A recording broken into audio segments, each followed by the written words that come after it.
welcome back to RootCause. As we have observed in our last video, the Fatrat operates much like Whale.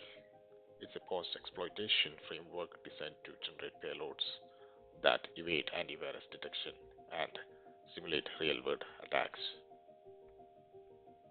What makes the Fatrat especially useful in an educational or lab setting is its simplicity.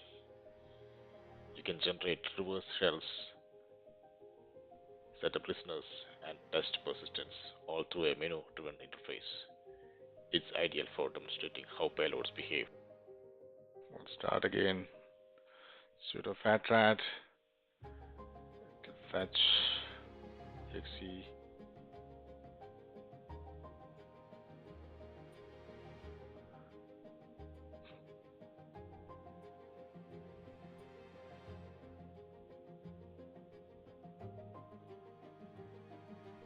Send it to continue.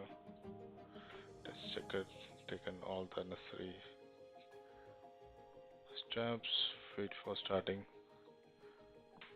PostgreSQL and list down which one you want to use. So we'll go with option 1. It's for Windows.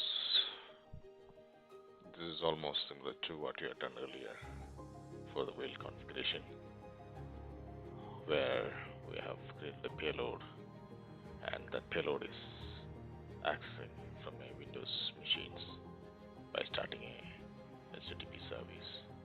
So same steps can be continued from here as well. Thank you again. We will come back with another tech video. Let me know if you have any thoughts.